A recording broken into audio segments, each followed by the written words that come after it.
안녕하세요. 남편과 갈라선 여성입니다. 제가 이렇게 사연을 쓰게 된 건 황금알을 낳는 거위에 배를 가른 한심한 제 남편 이야기를 들려드리기 위해서예요. 한 살 연하의 남편과는 지인들과의 모임에서 우연히 알게 된 사이입니다. 처음엔 서로 이름 말고는 아는 게 없었는데 그럼에도 불구하고 남편이 먼저 적극적으로 저에게 관심을 보였어요. 저 역시 그런 남편이 싫지 않았기에 모임 이후로 저희는 두세 번 더 만남을 가졌고요. 사실 남편은 저를 만날 때마다 어디 갈지, 무슨 대화를 나눌지 준비를 해왔는데 그 꼼꼼한 성격이 인상적이었답니다. 저 하나 어떻게 해보려는 게 아니라 정말 저와의 만남을 진지하게 생각하고 있다는 믿음을 갖게 해줬거든요. 어른스러운 사람이라고 생각했기에 남편이 저보다 한 살 연하라는 사실을 알았을 땐 꽤나 놀랐네요. 이후로 저희는 6개월의 짧은 연애를 했고 결혼까지 약속했습니다. 아이가 생기거나 그래서 서둔 것은 아니었고요.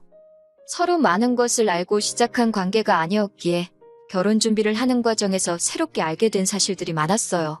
그리고 솔직히 그중에는 이건 아닌데 싶어서 걱정스러운 부분도 꽤나 있었지요. 문제는 제 눈에 콩깍지가 씌어도 단단히 씌어있던지라 제대로 짚고 넘어가지 못했다는 거예요. 주변 사람들 몇몇이 저에게 정신 차리라며 핀잔을 주기도 했지만 그땐 그런 소리가 제 귀에 들리지 않았네요. 말이 나와서 말이지만 돌이켜 생각해보면 남편과 저는 조건에서 차이가 많이 났어요. 일단 저에 대해 먼저 이야기해보자면 저는 비교적 유복한 환경에서 자랐습니다. 공기업 간부를 지내신 친정아버지와 중학교 선생님으로 재직하신 친정어머니 밑에서 부족함 없이 많은 걸 누리며 살았지요.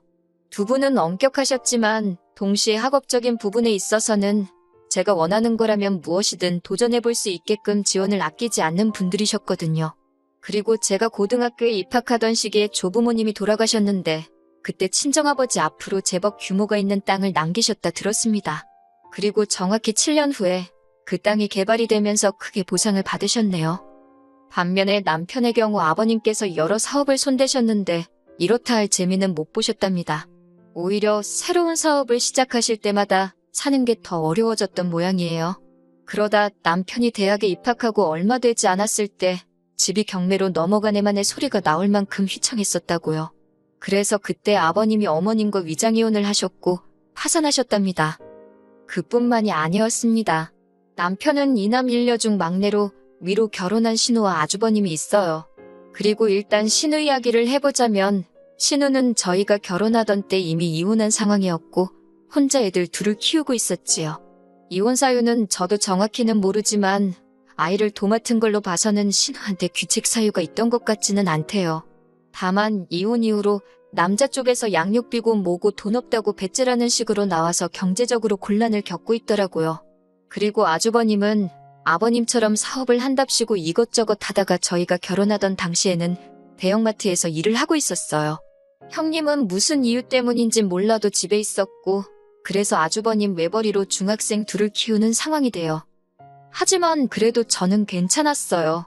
남편이 저에게 말하기를 시부모님이 어떻게 사시건 아주버님이나 신우가 어떻게 살건 각각 독립된 가정이라면서 걱정할 필요가 없다고 했거든요. 서로가 서로에게 부담 주지 않는다면서요.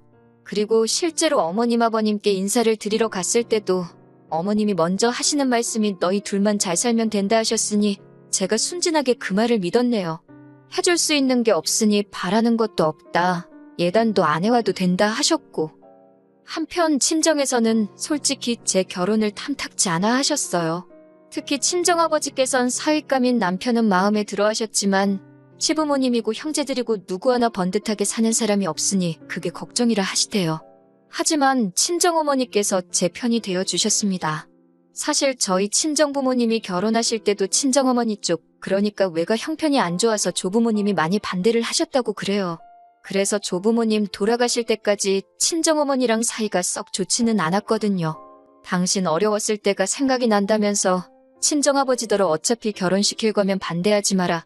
애들 가슴에 안 된다 하며 제 편이 되어주셨지요. 그래서 친정어머니 덕분에 남편과 결혼할 수 있었습니다.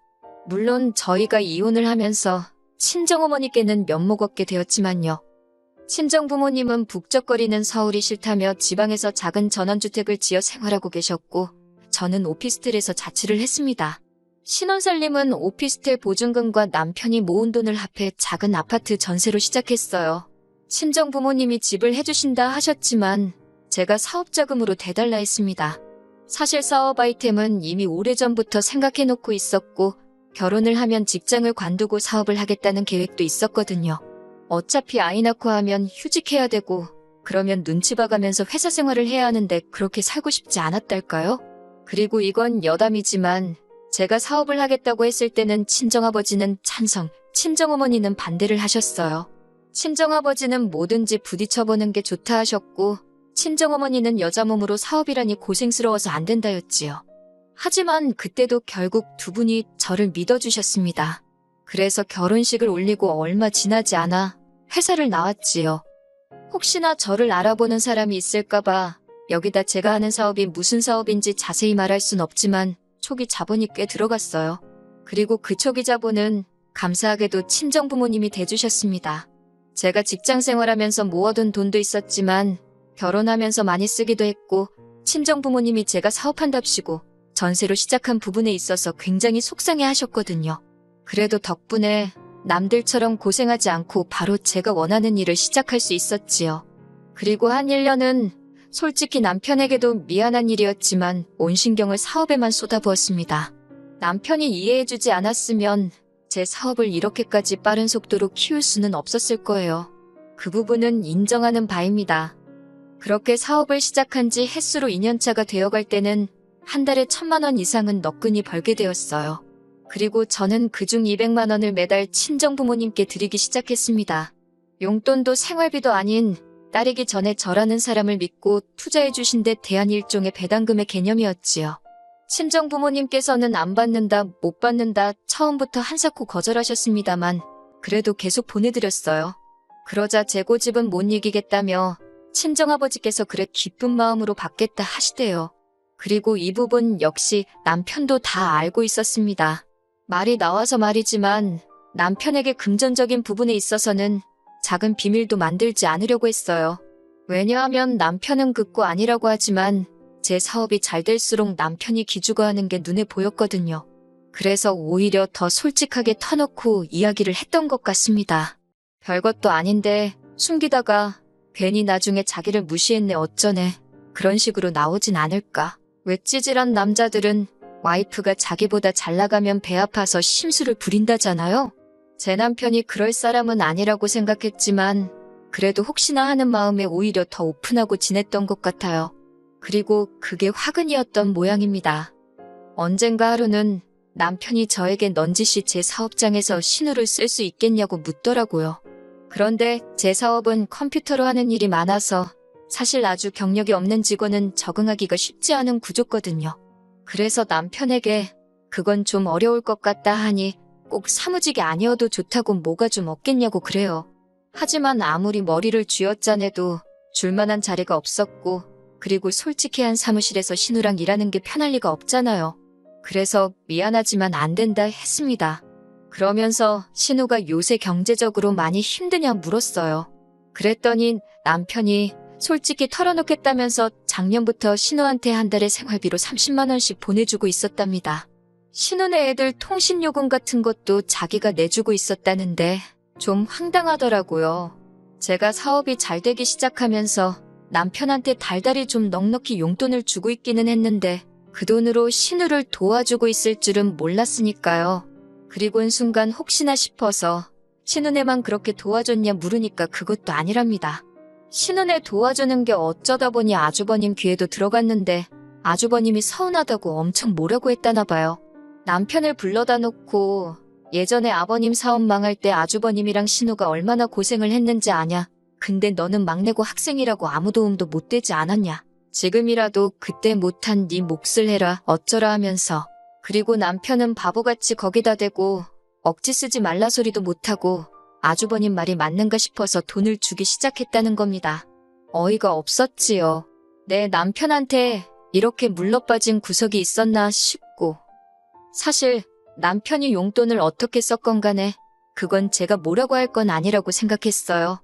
게다가 남도 아니고 가족을 도와줬다는데 그걸 야박하게 뭐라고 하기도 그렇고 다만 어머님 아버님께도 이미 제가 따로 달에 50만 원씩 챙겨드리고 있는 상황에서 신우와 아주버님한테도 돈이 나가고 있었다니 솔직히 답답하고 화가 나긴 하대요. 그래도 더는 추궁하지 않고 일단은 알겠다 했습니다. 대신 앞으로는 시댁에 돈 들어갈 일이 생기거든 먼저 상의를 해달라고 독단적으로 결정하지 말라고 했네요.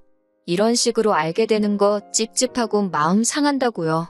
제 말을 들은 남편도 자기가 생각이 짧았다고 미안하다고 했고 그래서 그렇게 일단은 넘어갔지요. 한편 저는 다가올 어버이날 친정아버지 차를 바꿔드릴 계획을 세우고 있었어요.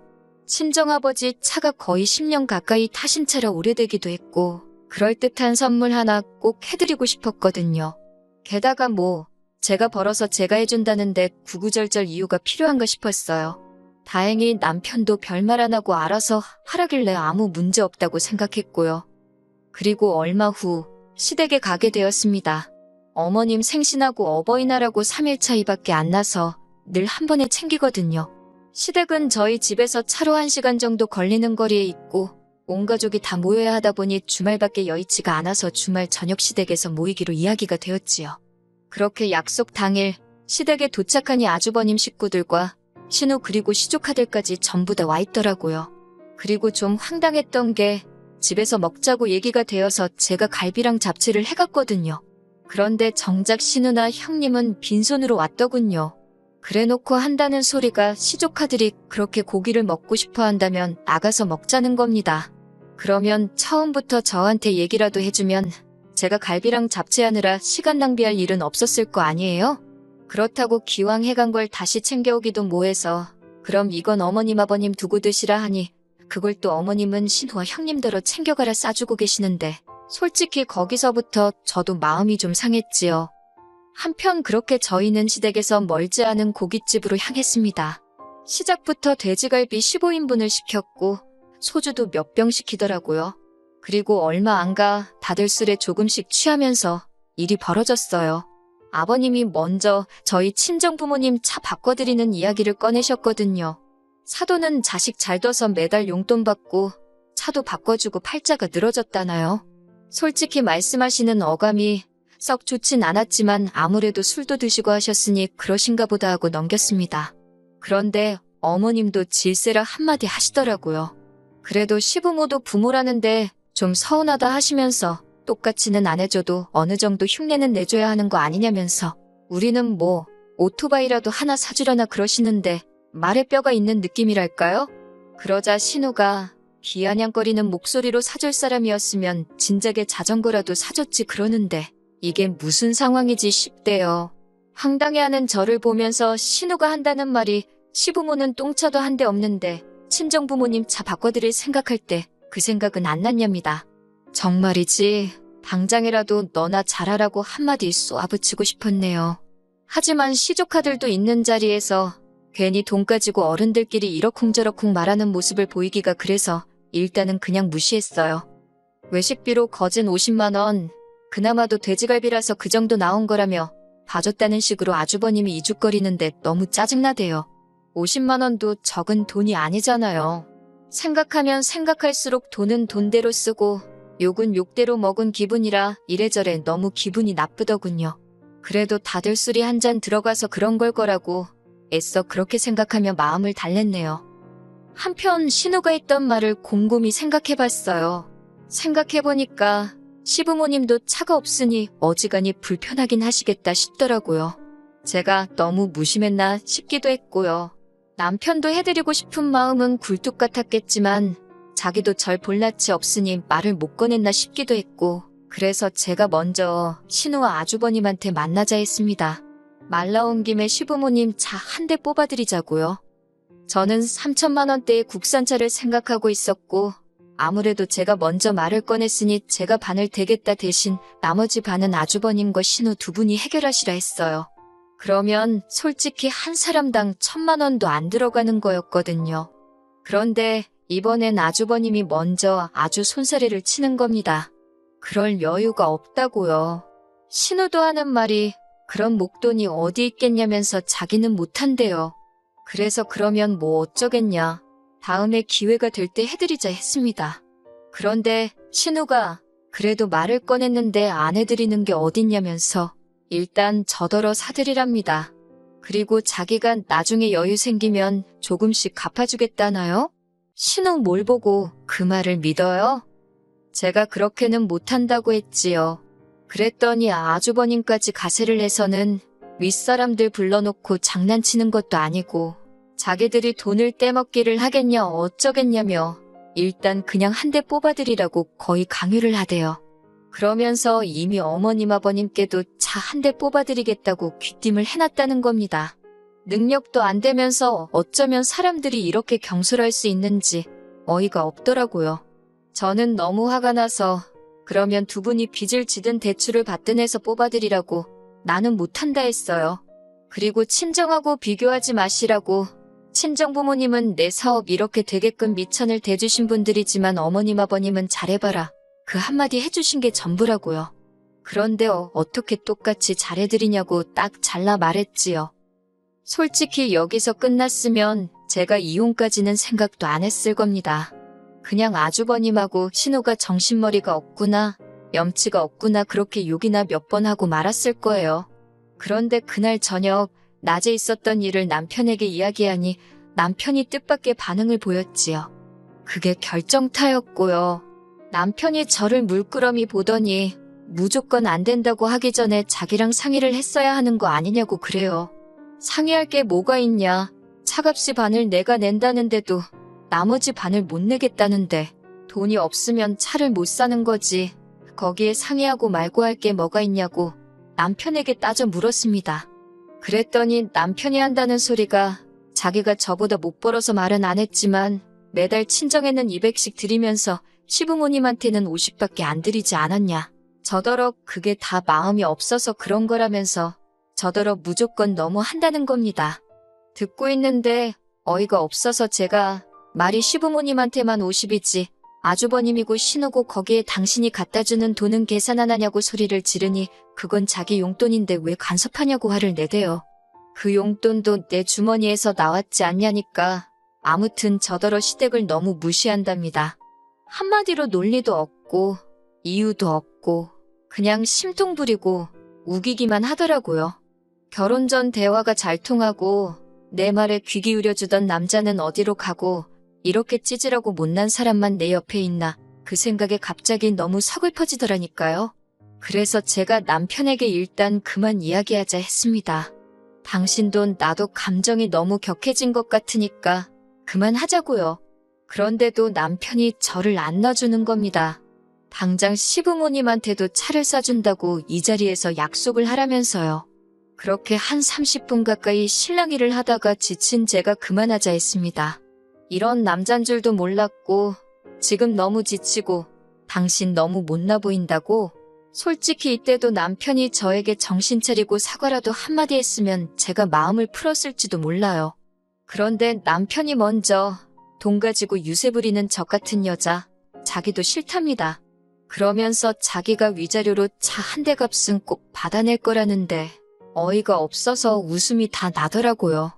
혼인신고도 안 되어 있는데 무슨 위자료냐고 물으니 그래도 사실혼 관계가 어쩌고 그래서 당신이 이 가정을 위해 기여한 게 있긴 하냐고 당신 몇 푼이나 버냐고. 생각해보면 이때는 저도 지칠 대로 지쳐서 에라 모르겠단 심정으로 남편이 상처를 받든 말든 신경 안 쓰고 막말을 퍼부었네요. 그랬더니 남편이 절 가만두지 않겠답니다. 그러면서 제 머리채를 잡으려고 하는데 놀라서 신발장 위에 차키만 들고 냅다 도망쳐 나왔지요. 그 길로 차를 끌고 친정으로 향했습니다. 차로 2시간 거리도 넘었는데 가는 내내 핸드폰이 없으니 전화도 못하고 꼭 뒤에서 남편이 쫓아오는 것 같고 온몸이 두려움으로 부들거렸고 식은땀이 절로 나대요. 그리고 겨우 간신히 친정에 도착했어요. 제 모습을 본 친정아버지가 이게 무슨 일이냐 물었고 어떻게 설명했는지도 모르겠는데 아무튼 친정아버지께서 아는 경찰한테 연락을 하셨고 그 경찰을 대동하여 다시 서울 제 집으로 올라갔습니다. 그렇게 현관문을 여니 집안은 온통 아수라장이 따로 없었어요.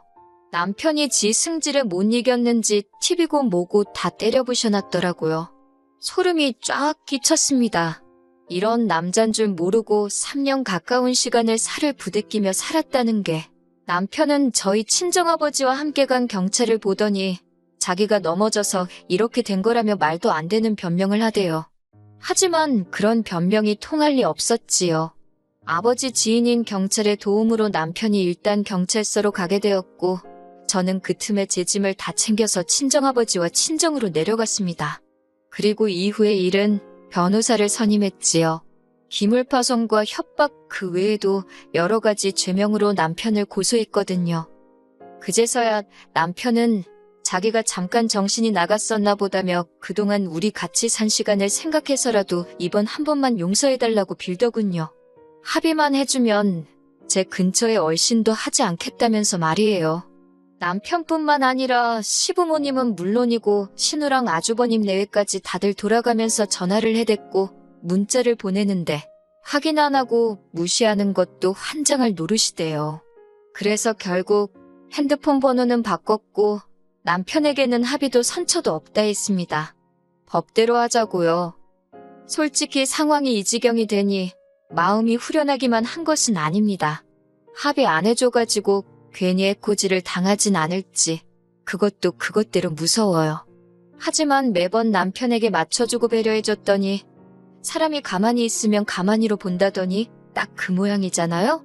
더는 남편 뜻대로 단 한 개도 안 해줄 생각입니다.